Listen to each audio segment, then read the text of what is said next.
Today, I'm joined by Isabel Lopez, host of Parenting Without Permission. Isabel, thank you so much for being here. I appreciate it. Thank you for having me. Yeah, definitely. It's always so interesting for me as a mother to find kindred spirits online where they're also amazing mothers, but they had really crappy examples. So, can you tell me when you first realized that your childhood wasn't normal, even if it looked fine on the outside, but on the inside, it was just horrible? Well, to start with, I lived the first 7 years of my life back home, which was in Colombia, and I was raised during that time by my aunt. Mhm, She used to check our book bags every day, help us with our homework. She used to pick us up from school, or we would go to a friend's house where she would pick us up after, and she would always put our schools close to her job. She was a nurse, mm, and in mhm, Colombia, there's like little towns where they will have where they were in hospital, they were like little clinics. And so mhm, she would work in these clinics and she will always find schools that were close to them mhm, because it was easier for her. So when I ended up moving here, I didn't really know my mom, like my mhm, biological mom. And so she never checked her book bag. She mhm, never asked about her homework. She never talked to teachers. Like there was no involvement. So mhm, that mhm, alone was very confusing because I wasn't sure like what's normal, what's not. And then as I was going to school, a lot of the people who I went to school with were kind of in the same situation I was because I was raised in Miami. And mm, mhm, so most of us came to this country around the same time. We didn't speak English. We were in the ESO program, which is English mhm, for non-speakers of English or something like that. I don't remember. mhm, mhm, mhm, um, so we were in the program, and so their parents were like our parents, where they worked all day. mhm, mhm, So we literally had either my aunt pick us up, and then they would take us home, but then we'd be alone for the rest of the day. mm, mhm, So they were not involved at all. As I got older, um, and I think even to the point where I had my son, I mhm, think that's when it really started to hit me like what my mom did was not the norm. Like this is not mhm, what all the parents do. mhm, mhm. And It I was think that it's really go ahead, I'm sorry. sorry. I was gonna say that, I think that's where it really hit me. It's really interesting that you bring up that kind of when you were a kid and you were at home alone. I remember for me that being a poignant part of like knowing that what was going on wasn't normal for me.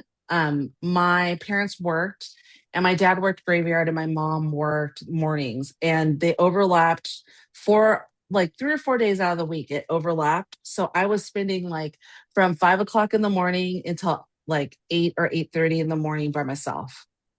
And I was like 2 or 3. And the reason why I remember it is because I remember my neighbor, our neighbor at the time, we lived in a duplex, had called the police because she had heard a child crying because my mom was leaving and she was leaving me at home alone in the dark. And I was screaming and crying and screaming and crying, trying to stay with her. And she was pushing me back. And I got scratches on my arms from her nails. It was just a constant thing. And I know my parents were trying to survive. Like we were just talking Yeah. about housing is crazy, especially out in California. And so I understood that. But it was like I did not want to stay at home alone. And I remember the police coming to the house and asking, what are those scratches? But they really weren't equipped to ask any more questions. Like they didn't say, is she staying at home alone? Or this is not appropriate, all of those things. And I think for me, what that really did was put me into survival mode really, really early on in my life. So, what did you recognize in kind of that survival mode when you moved here? And that it's a huge change to go from someone who's super involved in your life to, your mom surviving and her just not being involved, whether it was she was working or she was exhausted, whatever. But what roles did you take on growing up? Were they like good ones? Were they dramatic ones? Did you do the overachiever or the invisible one? I became the invisible. I am now 39, almost 40, and Mhm, I'm still in that role. I'm still mhm, an invisible person. mhm, My sister was more of like the rebel where she mhm, rebelled but then overachieved, where mhm, I just wanted to blend in the background. I mm, became very into myself, listening to music all the time. Back then we didn't have phones. So it mhm, was, my CD player, tape player, just burying myself into writing. I used to write a lot. I used to write a lot of poetry, mhm, reading a lot of books, and just kind of trying to not be noticed. mm, Um, mhm, so I never really I've always been someone that's very vocal. So I mhm. do speak my mind, but I am someone that would tell you one time and then I won't repeat it again. Right, right. And at that point it's like if you decide to do anything with it, that's on you, not on me. But I definitely became the invisible. Like I just wanted to blend in in the Mhm, background, mhm. you know? Yeah, I totally understand. How did that survival role, being invisible, really? How does it show up now in your parenting? How old is your child, and like, how does it show up now? So I have two boys. I have a 9-year-old and a 17-year-old. Oh wow, yeah. When I first became a mom, I was 21, so I was very young. I had Hmm, just turned 22, literally a month hmm, hmm, after I gave birth. And so I didn't know what I was doing. I had no guidance, nobody who I could really talk to or hmm, call. And so because I was always the invisible one, I'm not someone who reaches out to people hmm, when I hmm, feel kind of stuck. And so I kind of just did the best I could with what I had. I hmm, did live with my mom for a little bit, but if anybody listens to any of my podcasts, I do talk about why I ended up leaving with my son, my mom's house. She was extremely controlling, and it was like a lot of things. hmm, hmm, And so I ended up just kind of fighting it out the best I could. But I did spend probably the first 5, 6 years of being a mom just on survival mode hmm, constantly, hmm, so hmm. it was really hard. Yeah, I had my daughter really young, and my daughter's 30 now. And my husband and I together, we have 4 kids. I have 3 bonus kids. And I remember the moment that I knew that I couldn't live with my mom and raise my child the way that was best. And I knew that the way that she raised me probably wasn't best because I knew how I felt, and I didn't ever want anyone to feel that way. So I totally relate to you in the leaving early and then not having anyone to ask the questions to, right? You Yeah. just kind of figure it out yourselves, and you know exactly like what not to do. But it's, those little things like, and do you remember moments where you realize, okay, I'm totally parenting differently than your mom was parenting you? I think the biggest thing was because my mom was not really involved. I would say between the time I got here in second grade until I graduated, Mhm, my mom probably went to 3 or 4 things for school, one of those being my graduation. mhm, Um, but when I had my son, I went to every school activity, every poetry mhm, reading. mhm. Like I was talking to this episode that I did yesterday, and in Miami, they do a graduation for every single grade, like Oh, wow, really? PPK, Yeah. kindergarten, first grade, Yeah. second grade, third Yeah. grade, like it never stops. So I Yeah. went to all of those. Mhm, I never missed any of them. And I even used to work before the job I have now. I had a different job and mhm. it was very toxic. And so even taking time off was like, oh my God, like I don't want to tell her, I Right, need time off. right. But I did it anyways because I wanted to make sure that when my son looked around, looking for his mom, that he would see me. And the way his face would light up every time that he would see me was like, okay, like this is worth me getting in trouble at work, Yeah. so, Yeah. um, Well, so it was yeah, definitely I love sons. They're just so different. I love sons. But go ahead. It was definitely go ahead. Yeah, so it was definitely the point where I was like, I'm doing something different. Like I remember one time I worked at Target for the Mhm. holidays. Not that long ago, maybe like 4 or 5 years ago. Mhm. And I was trying to pay down some credit cards, be able to buy Yeah. the kids, Christmas gifts and stuff. Yeah. So I got a Yeah. little job at Target. It was only 3 days a week. And then I was talking Mhm. to my mom on the phone, and she's like, "Oh, why don't you get another job?" And I was like, "I already have 2 jobs." She's Mhm. like, "Yeah, but if you get a third job." And I said, "Why would I get a third job? I have kids. I want to spend time with my kids. I don't want to spend all Mhm. these years working 3, 4 jobs, and then I never see my kids." And like now my son is 17. He Mhm. graduates in May. And Mhm. I look back and I'm like, I'm so glad I didn't kill myself working, and I Yeah. actually spent time with my kids. And my son is Yeah. 9 and we still spend time together. I love that.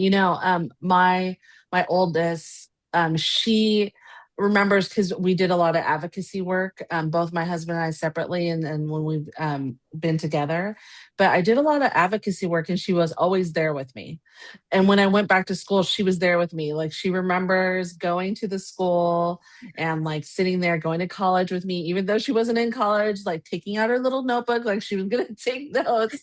And it was really cute and such a great example because, I remember going to her school. Like you said, there's graduations, there's, come and volunteer in the class for Christmas, do certain things. I remember for one of our kids, they asked me to make lumpia, which is Filipino egg rolls. They asked me to come and teach their class to make lumpia. And I was like, oh, I got to work. You know what? I'm going to take the time off to do it because it's so, like you said, it's so important. They just look at you and they see you. And even if they might be like a little embarrassed, after like that first initial embarrassment wears off, they're just so, so happy to see you. Um, have you ever been triggered while you've been parenting in a way that surprises you? And you're like, whoa, what was that? And then you kind of root it back to your own Oh my God. childhood. Yes. When my son, when I had my first son, and I tell this all the time. When I had my first son, like I said, I had no guidance, nobody Hmm. to call, no experience. I've never really been around kids like that. Hmm. So Hmm. when I became a mom, my mom used to help me with my son. Hmm. Um, Hmm. for the first maybe 2 years, year and a half, but it was like a very like I registered for school and she's like, "Oh, yeah, register." So I registered for school, and then 3 classes in, she's like, "Oh, I can't take care of him anymore." Yeah. And so I would Yeah. have to withdraw. So it was Yeah. constantly, but by doing that, like I ended up leaving Miami and I moved to Texas because my Hmm. son, Hmm. because he spent so much time with her, he became spoiled, Hmm. arrogant. Hmm. He was just Hmm. like this really bad kid. Hmm. And when we moved to Texas, there were a lot of times, and I still feel so bad about it, that I would lose my, I don't know if I can You tell, curse here, yeah. but Yeah. Oh, I oh, would just please. lose it, Yeah, all you the can time. curse. Yeah. Okay. So, but yeah, like I would lose my shit like all the Yeah, time, yeah, yeah. and so it was, like I said, I was in survival mode, and so I would feel bad, and it was like constant, Mhm, constant, constant. mhm, And mhm, mhm, eventually, I got to a point that I was like, I gotta stop doing this. This isn't working. And so I literally mhm. watched at least 20 episodes of Super Nanny, and I was like, I gotta do whatever she says. Right, So right. I like sat Whatever in front she's of the doing. Yeah. TV for like a whole week straight, and yeah, and then, Yeah, she was yeah. like, "You put him in timeout, but you don't start Yep. counting until he stops crying." And I was like, "That's what I'm doing wrong." And I did it for like a week, and it worked like a charm. I never had to hit him again, I and it was love great. that. And I, to this day, because I'm Yeah, a different yeah. person now, Yeah. and my oldest Yeah. constantly brings it up, and he's like, "If that was me, if that was me," and I'm like, "Oh my God, let it go!" Like I apologized already. It's so funny because for us, like, my daughter, she's 30, and then we have a 24-year-old. The two oldest are out of the house. And then we have the 17 and the 14-year-old. And so the older ones come over often. And for my daughter, like, I was a yeller. I like yelled all the time. Anything, I was like, fuck, why are you doing this? Like in my head, I'm like, can you just like listen? Like it's not hard. And then, like, as I saw her like make mistakes that I might have made. I knew that for me, I knew, okay, because my mom was horrible. She used to beat the crap out of me and Yeah, over nothing, over like I, when I think about it now, like over nothing in comparison to what she probably could have done. But I know for my daughter, she always says, you don't like yell at all. Like, what is like? There's no yelling. Or she'll say to the kids, "Oh, when I was blah blah blah blah blah." And of course, it's a little different because they're my bonus kids, but they're still growing up here. We still have them, and we still do all the things the same that I did with her. We pick them up at school every day. We drop them off. We do all those things. They have lunch. They have breakfast. They have all the things. The biggest difference is I'm not yelling, and I think for me, like you said, I have sat down and had a conversation with her, said, I didn't have the tools then to do it. I do now. And, I'm sorry I wasn't perfect, but we're adults now and we can have a really great adult relationship. And actually, she just called me because she's on the East Coast visiting some friends' family. And she, it was the sweetest thing because she said, "Oh, mom, this is, so and so's mom." And so I talked to the mom for a little bit. She goes, "Oh, your daughter's so sweet and she's so beautiful and so polite and so kind." I was like, "Oh, that's like the best compliment as a parent, right? When you Yeah. hear other parents talk about how amazing your kids are." So I really love that. Um, how do you parent through your anger toward your own mom without letting that anger really spill over into your children? So the thing with my mom, I've never been I've never been kind of like a people pleaser. I used to be more of a Mhm, pushover just mhm, because I don't do well in conflict. It mhm, physically affects me. mhm, Um, and my childhood has a lot to do with that, but I try to avoid conflict at all costs. So what mhm, I've done with my mom over the years is just kind of like I still do a lot of things for her. I do her taxes, I help her with, mhm, mhm, certain things. But when it comes to my personal life, I don't talk to her about it. I don't try to impress her with the things I do. mhm, So my the way that I parent is not in any way, shape, or form affected by my mom, with the only exception of I don't want to do the things that she did. mhm, You know, mhm, mhm. like my son's going off to college in a few months. I know. Congratulations. Thanks. Congratulations. That's a big feat. Like, let's take a moment. We'll breathe here. Let me see if it'll do it. There we go. Oh, that's so cool. Congratulations. Yeah, it's exciting. It's scary and exciting. Yeah. But like I'm always on him about it, and I Mhm, get on his mhm, nerves. But I'm like, did you sign up for scholarships? Did you do the mhm, application? mhm. Do you need this? Do you need that? He's like, Mom, I don't know what you're talking about. Like, just leave me alone. you know. And my mom, on the other hand, she didn't do any of that stuff. When I was Right. trying to go to college, the whole thing with my son, so I had to constantly keep dropping out. I ended up with a big balance at the school, so they wouldn't take me Mhm, back. mhm, mhm, So it mhm, became like a big thing, and I was like, I don't want my kids to go through that. Like while my son is in school, I will do what I need to do to make sure that he finishes that mhm, goal. mhm, So those are the only times that I can be like, yeah, my mom's parenting affects my parenting, but other mhm. than that, it does not. Like I don't lose sleep overnight because of the things my mom does, you Right. know? And that's a big thing because you mentioned conflict and, it making you sick. In previous episodes, we've talked about how conflict and the nervous system are really intertwined. And for a lot of people, especially those like you and I who grew up in that really high conflict or emotionally unsafe environments, conflict doesn't just feel like a disagreement, right? For some families, they disagree, there's conflict, that's it. It's like, okay, no big deal. Whereas for us, it feels like danger.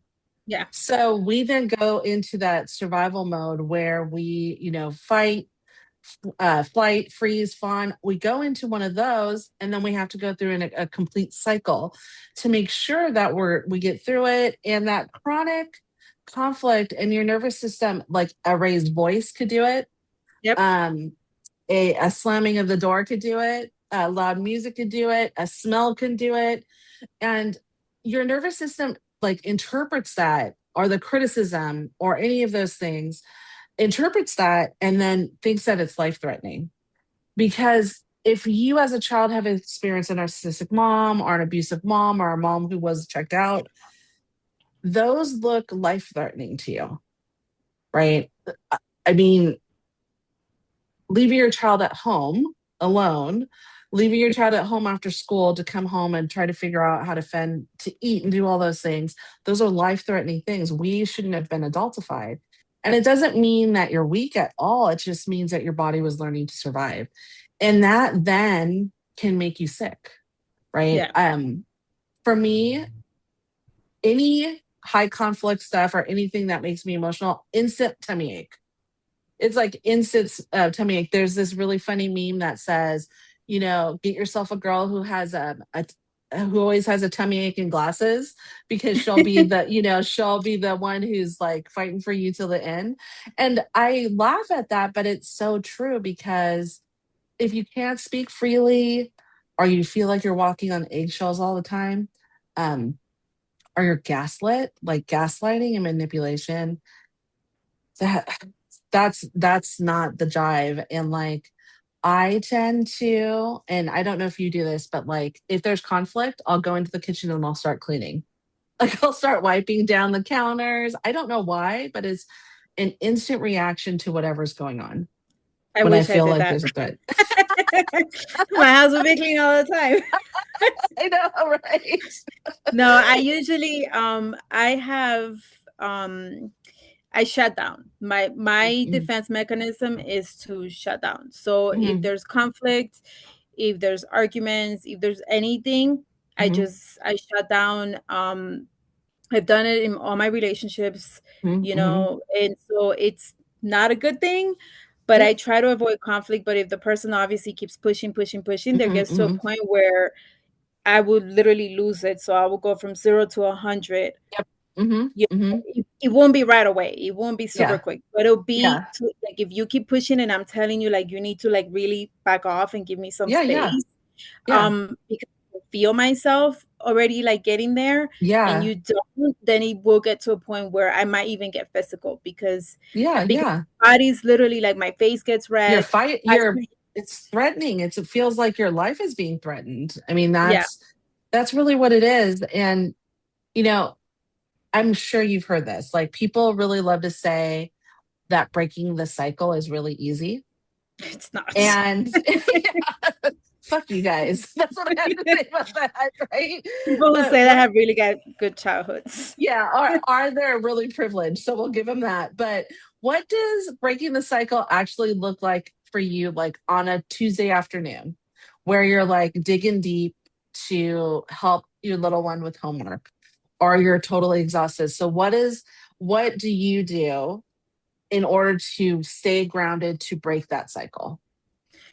For me, I have an episode where we talked about machismo, which is like fragile Oh, mm-hmm, masculinity, mm-hmm, and I have two boys.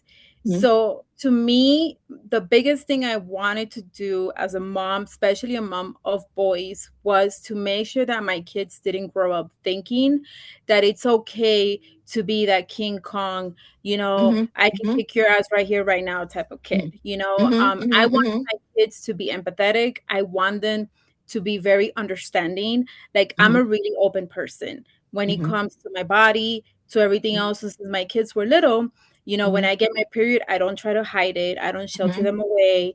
This mm-hmm, happens to all of us. It hurts. It's horrible. It sucks. You got to be understanding. And so mm-hmm, my kids have, because of that, they grew up being very, very empathetic. And so mm-hmm. they're very, just because it's not affecting me directly doesn't mean that I shouldn't care. I really love that. I love my husband to death, and he's like a very empathetic person, and he like is a huge protector of our family. And just he we always talk about like this alpha female or alpha male thing, um alpha male. If a male, like in the positive sense of an alpha male, if we're thinking, okay, this alpha male or a male or a, a dude that like is a dude's dude, if he is taking care of his family, he loves his wife, taking care of his kids, does all that stuff, he's not going to go around and say, oh, look at me, I'm Yep. an alpha dude. Like I never heard my husband say that. And he is a 6'3" beautiful Latino man and never says that. Like, he shows us how it is. And our son, he's 14, 6 foot tall, and he's like passing that down to him. Yeah. And my husband's dad's the same way. Like it's not about that, and I think that there's this like misnomer around that, and that's really toxic if there's like this alpha male. Now I joke around about the alpha female because we were just talking about periods, and I'm probably gonna my daughter's gonna get really mad at me about this, but she's the oldest daughter of our three girls, and then also my sister-in-law, who's about the same age as my daughter, a couple years younger. And my daughter's the alpha female, so like when she gets her period, then everyone else Those gets her things. period. Yeah, so it's really interesting, right? Like that there's a difference when we're talking about those two things. So I really appreciate the fact that you are really honest with your sons about stuff, because I mean, we're humans. And this is what happens. We're just humans. Yeah. Um, what patterns did you like really consciously interrupt in your parenting? Um, there are times, even today, that like, I have a full-time job. I'm Mhm, trying to finish my degree. mhm, I mhm, have two kids, I have the podcast, and so like I'm always moving, like it never mhm, mhm, stops. And so sometimes I'm just like, I'm so tired, I don't want to deal with my kids. Like, but mhm. then my son will be like, oh, can we cook something? And I'm like literally like I just want to be left the fuck alone. Like just Yeah. um Can I but please then just doom yeah, scroll just for a second? exactly. So I'm like, fuck, okay, fine. And I will Yeah, yeah. force myself to get up and do it and, make whatever creation he's thinking about today. Mhm, mhm, And at the end, I'm like, okay, I did it and I was there and I was present, mhm, mhm. and it's like, okay, now everybody leave me alone, Yeah, So exactly. I do try to do things with them. And then the other thing that I do too is when we first came to this country, and I say this story all the time, and my son thinks I'm annoying for it, but It's when I okay. first came to this country, my mom promised us she was going to take us to Disney World. Oh yeah, okay. So, Mhm. we lived in Miami, 2.5 hour drive, 3 hour Yeah. drive. Every year, Christmas, we're going to Disney World. Then we were 8. This Christmas for sure. This Yeah. Christmas for sure. So every Yeah. year was like, we're going, Yeah. we're going. We never Yeah. went, Yeah. you know? Yeah. So, Yeah. uh, to me, I try to take my kids to places, and if I tell them I'm gonna take them somewhere, I Mhm. I try to make sure that I follow through. And if I can't follow through, I will be like, oh, we This is might, why. Yeah. yeah, or we Yeah. might go. Like it's not a for Yeah. sure thing. Yeah.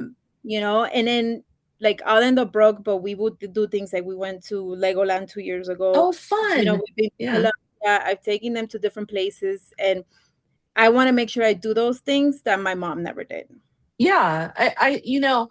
It's it's really important. I know for us, we go on family vacations with my in-laws who I love to death. And I don't say that because my mother-in-law is listening. I say that because I mean they're great, and we do family, we go on family vacations. We're going to do a little one in April. We're going to the coast. And it is something that I know the kids totally remember. They're always going to remember us taking that time, disconnecting, figuring out how to, do whatever it is. Another thing that we do with our younger kids, and actually we did with our older daughter too, is we play video games. So we're big like we used to play Fortnite and Minecraft and stuff with the kids. So we would do that. And during COVID, my daughter would call in because she didn't live at home. She would call, she would FaceTime, and then all of us would be playing Fortnite together and talking to each other. And it was a way that we could really connect. And I felt like that really did a lot of good stuff. And my daughter and I were doing a lot to repair a relationship then. And there's this game, it's called Overcooked. And it's like these little animals trying to do like line cooking. And they move like little animals. And she and I were talking. She's all, I just could never get mad at you when you're a panda bear trying to carry like rice. Like, how could I get mad at you? And I was like, that's really funny. The ways that our kids, really, my parents never did that, but the way that our kids really like pick up on stuff. And I was really thoughtful to break some of those generational patterns. One of them was like the authoritarian parenting my parents did. For me, that's really proud. I'm really proud of that. what's one of the things that you're really proud of? You mentioned, going on vacation or doing what you said you were going to do. Is there something that else that you're proud of that you've done with your sons that when you look back, you're going to be like, that's something that's a cycle breaking thing that I did? I think I have allowed my kids, both of my kids, to be themselves 100%. Mm-hmm. Mm-hmm. When I was growing up, and I talk about this in a few of my episodes, when I was growing up and I came to this country, I became more of like a rocker. So I used to Mm-hmm. wear a lot of black. I used to be Mm-hmm. very goth. Mm-hmm. And my mom, she hated it. She hated my pants. She hated my clothes. She would literally go in the closet, rip my pants up, My God. and then throw Yeah. them away or just leave them there Mm-hmm. like that, you know? And Yeah. so to disencourage me from getting more.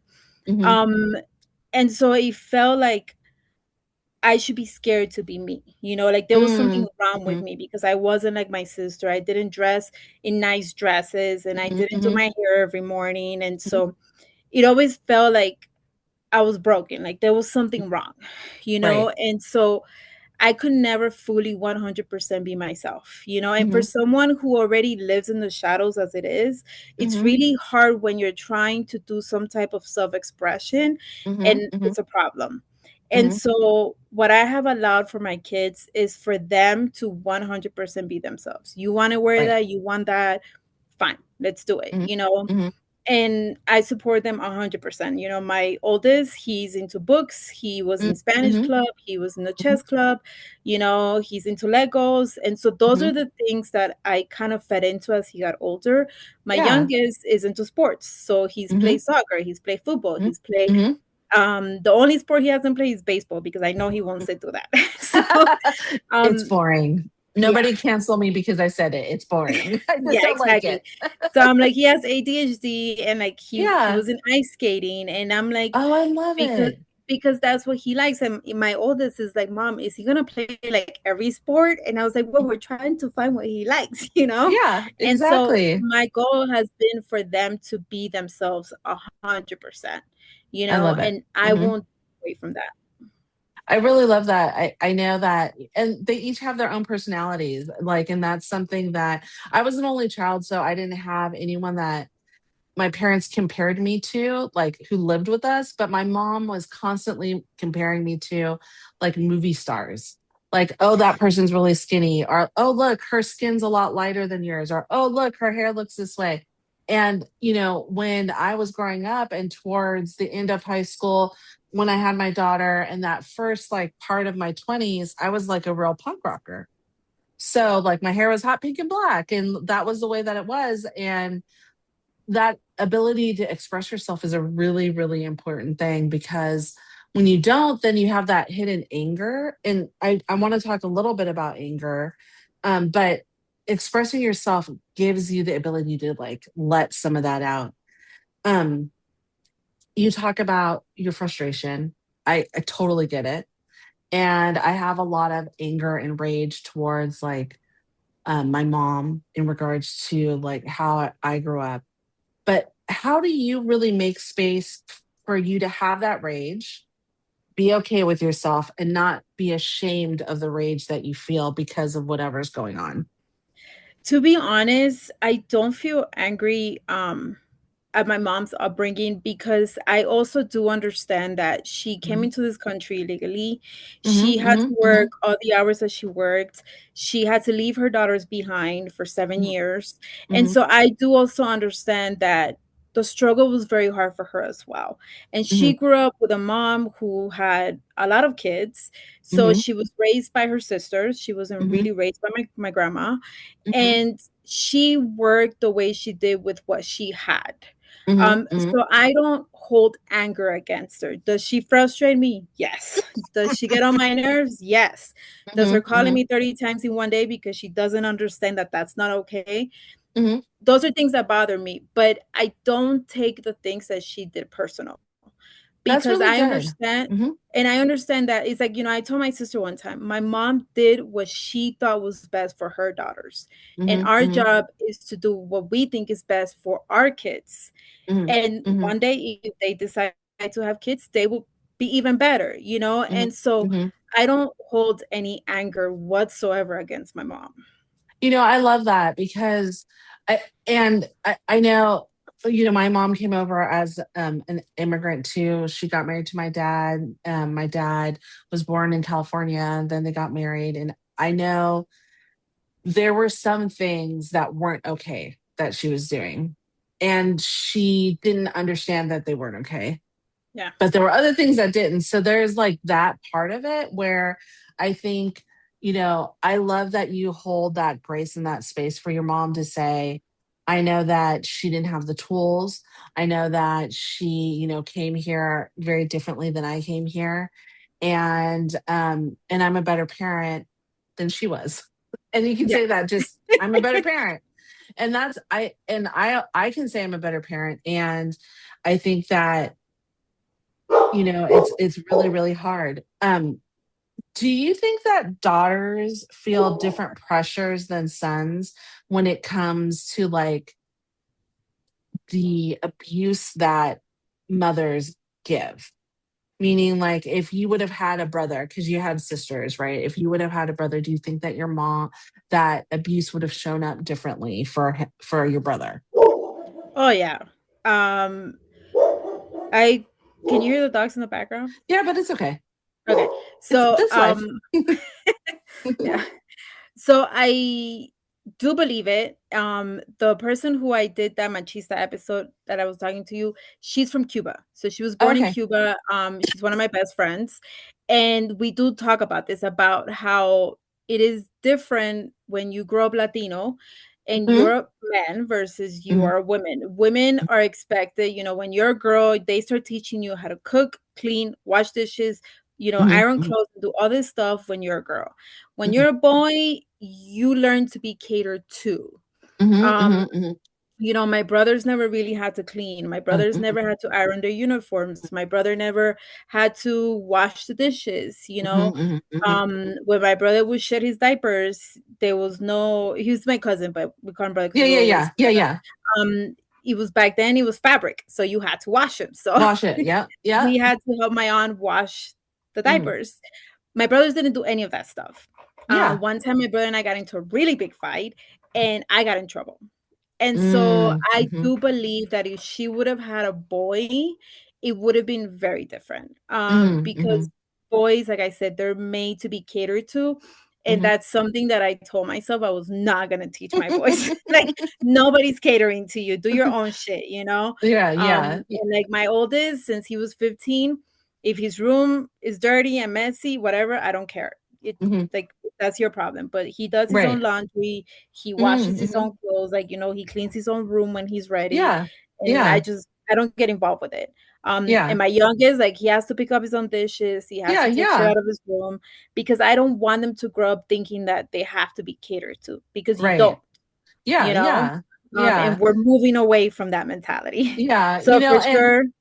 yeah, I think that for me, when I think about like that type of thing, I think of like I enjoy, like, my love language is like gifts. So I enjoy being able to do those things for my husband and for my kids. And the kids still do the same thing. They clean their rooms, they pick up after themselves. I have to say, we are definitely blessed in regards to that. And sometimes we have to remind them, but I mean, we have to remind ourselves too, right? Like, it happens like that. What do you talked a little bit about understanding your mom and what she was able to do. Did you go through a period of time where there was like some forgiveness that happened? Like, have you ever talked to your mom about it, or have you just kind of just left it and you're just moving on? When I was in high school, I think I want to say a sophomore or a junior. I think it was a sophomore. Might have even been a freshman. Mhm, My mom asked me after school to go to her job because I mhm, went to school. I went to Miami Beach, mhm, and she mhm, worked maybe like 30 blocks away from the school. mhm, So she asked me that day to go to her job, and that my stepdad will pick us up there. And I said, okay. mhm, mhm, And when I was at her job, I actually had to sit down with her because she worked at a nursing home. Mhm, So mhm, once she gave everybody medication stuff, it kind of settled down. And I mhm, literally just like cried and I told her how I felt. I told her, my sister and I are not close at all. And mhm, so I told her, I moved from another country into this country with people who I didn't know. My mhm, sister, who I was not close to, a language I did not speak. Thankfully, it mhm, was Miami, so everybody speaks Spanish. But mhm, mhm, um, mhm, it was a really, really hard adjustment, and I kind of told her that I was angry and I was sad and I held some sort of resentment against her. And I just like, mhm, just, it was like 2 hours of me just like letting her know, like, this is how I mhm, feel. mhm, She, she just started crying, but she didn't say anything really. And then the next day I went to school, the bell rang, the last bell for the day, and I started walking to leave the school. And I see my mom. oh, And I was like, wow. "Oh, shit," yeah, like, it totally caught me off guard because and I'll Yeah. never forget it because it was like, when you're, like, in the hallways and everybody's leaving and going this way and going that way, so I'm, like, literally walking out and I see my mom coming towards me, and I was like, "Oh, shit," and she's like, "Oh, come with me," and I said, "Where are we going?" She goes, "To the counselor," and I Mm, was like, "Okay." So we went to the counselor, and I guess she was, like, trying to do, like, a family therapy, mhm, and because mhm, my school that I used to go to, they had, like, a portable, and in the mhm, portable was the clinic, so you can get, like, tested for STDs, you can mhm, get birth mhm, control. It was great, I loved it. And so mhm, they also had a counselor, mhm. and when we were talking to this counselor, my mom literally says, "Oh, she's really angry, and I think she needs help," and they put me in anger management, and that was the solution to the problem. And after that, I was like, "You know what? I'm not talking about my feelings anymore. I'm not telling you how I feel anymore." Like, I didn't tell her at that moment. It's just because the whole situation just caught me off guard. Yeah, I yeah. just completely shut down. Like I said, I Mhm, shut down when I'm not in a good mhm, situation, when my body goes into fight or flight, it's automatic shutdown.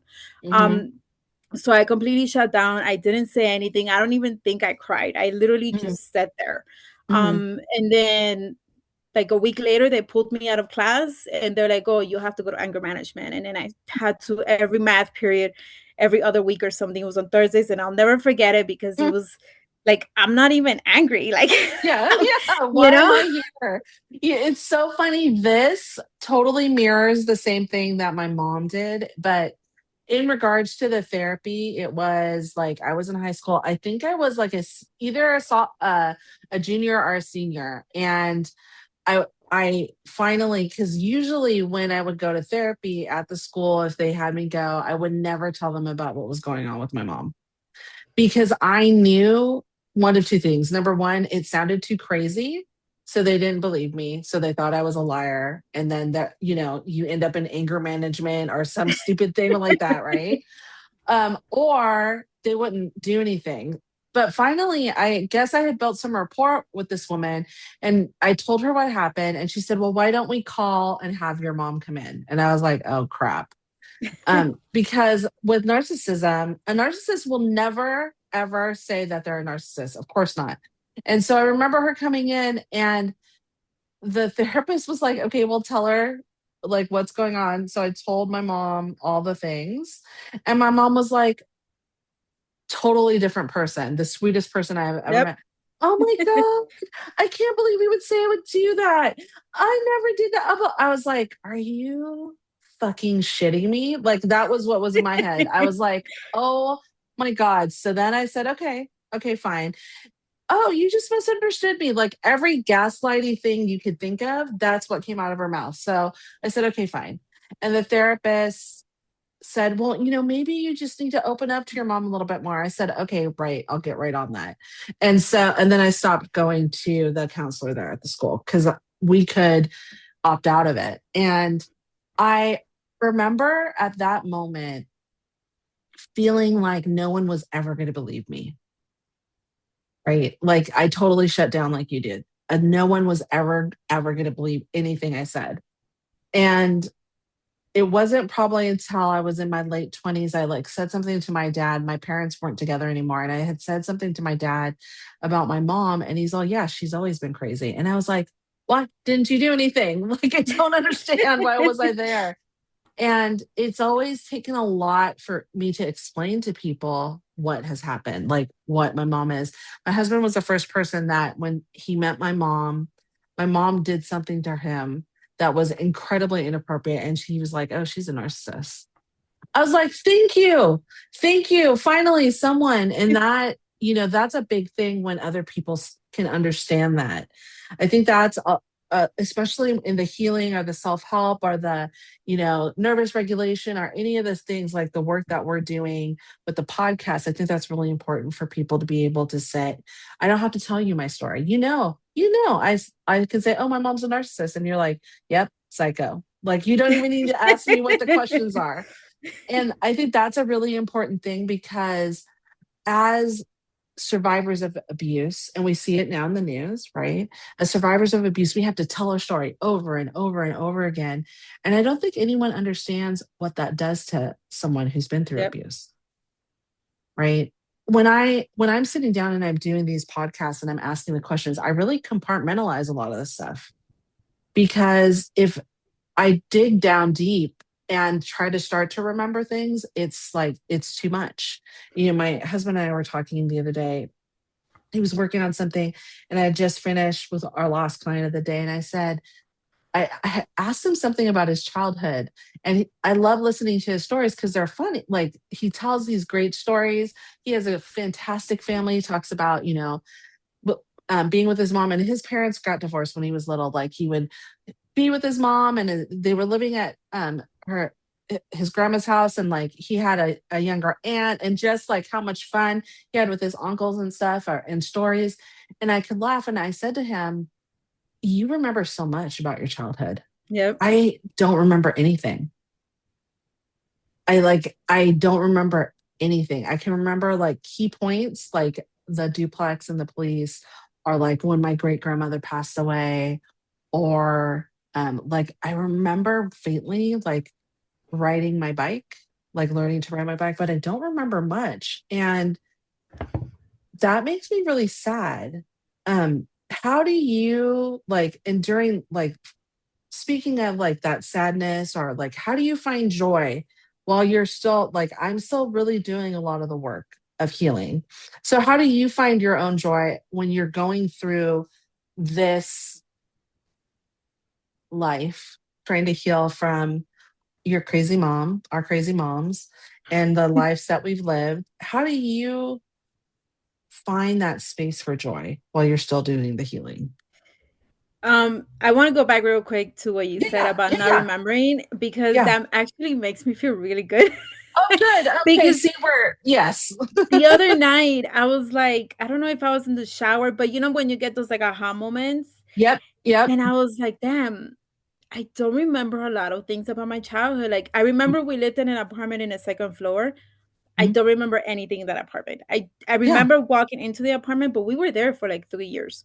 Don't remember yeah, any of it. yeah. When I came to this country, don't remember it. And I was Hmm. like, and I always thought, I know you're not supposed to really remember the first 4 years, but I was already like 9, 10 years old. And I don't know, it blows my mind. So it's good to know that I'm not alone. No, and that's really common, especially because you think of like, let's talk about something in the news. Like when you think of like all this Jeffrey Epstein stuff, and you think of a lot of the survivors don't remember like key Yeah. points. And it's really what your brain does to protect you from like the really fucked up shit. I mean, Yeah. and that's really what it is. And when abuse happens, especially that chronic child abuse, and that's what we're really talking about, right? The brain prioritizes the survival over any documentation. So if something happens, we have a smell, or there's a certain body sensation, it might trigger us to go in that survival mode because we're like, oh my gosh, this is reminding of us of something. But we won't remember those large portions of the childhood, but we'll remember those voices, our facial expressions. I can tell you if someone's a narcissist pretty quickly because Yeah. there's certain facial expressions, right? And because of that danger. And when those memories surface up later, it's not because you created them. Like a lot of people think, oh, you filled in this information or you created it. And it's not because you're making them up, but it's because your nervous system is finally feeling safe enough to let them go. Like I remember when I first got with my husband, I was like, oh, I was like, I didn't do that. It was like constant. And it was because finally, after 30 plus years of life, I felt safe. Yeah. I felt like I was in a place where somebody would believe me. And that's definitely what it is for you. Like, and we heal. That healing is slow. And so sometimes you'll remember like specific events. Like you'll be like, oh, this smell reminds me of blah, blah, blah. Or you'll dream about people. And then you remember like something that happened in your childhood. I bet you anything, you probably remember a lot about your aunt in that first 7 years. Yeah, I do. I Like, remember yeah, some a of lot it of for good sure. feelings, right? And more than the time that sent your mom, right? And then, Yeah. and that's normal. So, yay, you're you're normal. It's totally normal. Yeah. So to Good. go I'm back to your glad I could do question that. about Yeah, yeah. the joy. So like I said, I don't hold resentment for my mom. Hmm. So as horrible as this sound, my mom just kind of takes a backseat No, um not to horrible. Get life, it. you know? Hmm. So I don't like her actions don't affect my happiness. The only thing that really affects my joy, um because I do get like overstimulated really Hmm. fast. Hmm. I don't like to really socialize. I'm not Hmm. really Hmm. like a social person. Hmm. So to me the joy comes from like being able to spend time with myself, doing Hmm. things with my Hmm. kids, um just kind of like living, but Hmm. also having that me time. Because if I don't have time to myself, I will literally get like it gets really Hmm. bad, you know? And Yeah, so to me, yeah. the joy comes from that balance of like, okay, I'm gonna sit here for 5 hours and do my paper and nobody's gonna bother me, you Right. know? That's where my joy comes from. So I love the that. actions my mom did or didn't do, they don't really affect if I'm happy or if I'm miserable. Usually if I'm happy or Yeah, miserable, it's yeah. because of something else. I get that. I love that. I want to talk a little bit about your podcast because I know for a lot of parents, both fathers and mothers who have a mother who was narcissistic, parenting is really hard, not because you don't love your kids, but because you don't have the tools and you don't know. So, what what drew you to do a podcast about this parenting without permission? And what does it mean to you on a real, like on a deeper level? So I started a podcast, not this one, a different one, Mm-hmm. about 3 years ago. Mm-hmm. And I did it with my cousin's wife, Mm-hmm. and she kind of had like some medical issues, and she's like, "Oh, I need to Mm-hmm. take a break from it." And I said, "Fine." And as Mm-hmm. time passed, like I really, really wanted to do the podcast, and I said, "Hey, like, can I please take the name since this is obviously not gonna happen, and I'll Yeah, just do it by yeah, myself." yeah. He said no, so I said, "Fine, fuck you then." So, Yeah. and I was mad because I came up with the name. It still bothers me, but Yeah. I was like, fine, I whatever. know, I know, I know. So I was like, you know what? I'm just gonna take the jump and I'm gonna do it. And so I went to Miami in October of last year. And since I don't know people here in Colorado really, except for the people I Yeah, work yeah, with, I yeah. was like, okay, since I'm gonna be in Miami for like a month or so, I'm Mhm. going to sit with all of my friends that I Oh, have and over do there. oh, that's such a And so great every idea. single episode, like the first 6 episodes, are all my friends I because love I was that. like, I'll just stack them all up and then I'll Yeah, edit them and then I'll release the podcast like around November. yeah. And that's what I ended up doing. I And love it. so I recorded those episodes. I came back home, I edited them, and then I started releasing them little by little. Mhm. And to me, the reason why I did the podcast is because I feel like when I was a single mom with my son, I've Mhm. always been a single mom, but the one with my oldest, Mhm. there were many times that I was like, fuck, I wish I knew someone going through this. Mhm. Mhm. And I would talk to my coworker and she kind of went through something similar. So she would always give me advice or she would tell me her stories. And I felt like that made me feel better. Like, Mhm. okay, I'm not failing as a parent. I just Mhm. don't have the Mhm. village, Mhm. and that made me feel good. And so the goal of the podcast is exactly that. It's so people can share their stories, whatever they might be, because there Hmm. might be someone out there that can be like, wow, I needed to hear that I'm okay. Hmm. Like right now, finding out Yeah, that you also yeah, don't remember your childhood, it makes me feel like, okay, there's nothing wrong with me. It's yeah, just yeah, my body just saying yeah. you're not in a safe space. And it makes you feel good to be like, okay, I'm not in this alone. Like I'm not the only one going through something like this. Hmm. And so that's the whole point of the podcast. Yeah. And I think that's probably one of the reasons why I thought about it. Thought about doing a podcast because my mom's been a narcissist all my life. I'm almost 50, and I haven't really talked about it that much. But being like, I admin a group of daughters of narcissistic moms. There's like 7,000 women in the Facebook group, and all of the stories are very similar. And so we as women support each other. When someone says, oh, this happened, someone will jump in and say, oh, I remember when that happened. You just have to X, Y, and Z. And the same with parenting. Some of the women in that group have kids, some of them don't. Some of them have experienced what I've experienced, some of them haven't. And what we forget, and similar to you, like the only person I really like to be around is my husband and my kids. That I'm not around a lot of people, and so sometimes we forget, right?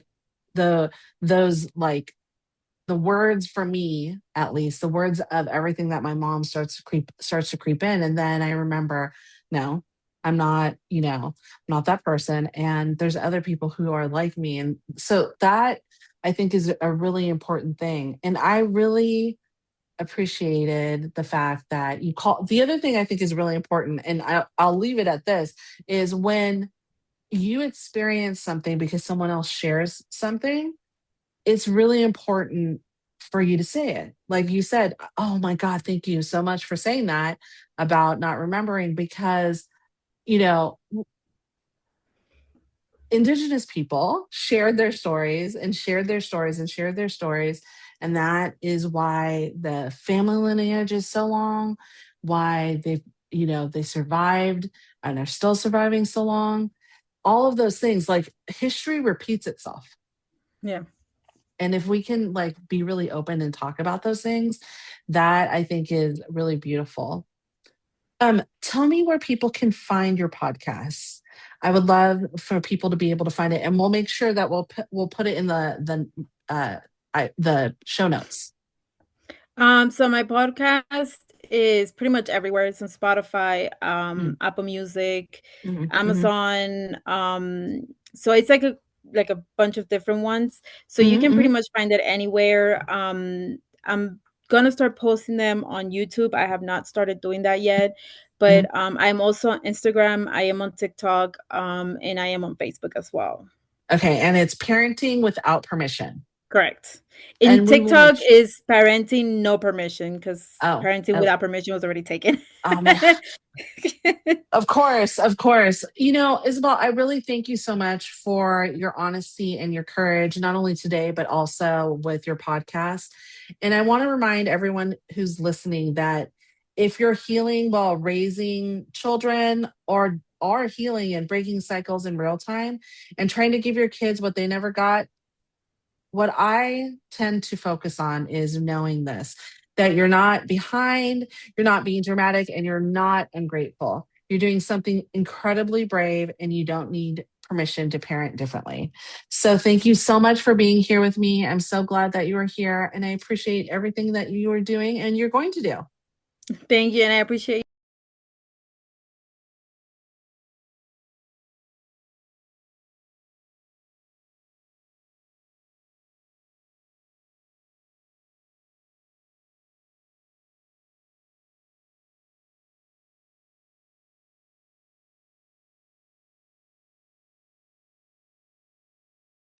Thank you for listening to the Beyond Mommy Dearest podcast. You're not broken, you adapted. Healing from a narcissistic mother is real, possible, and you never have to do it with shame. I'm your host, Nolani Pearl Hernandez, and until next time, take gentle care of yourself.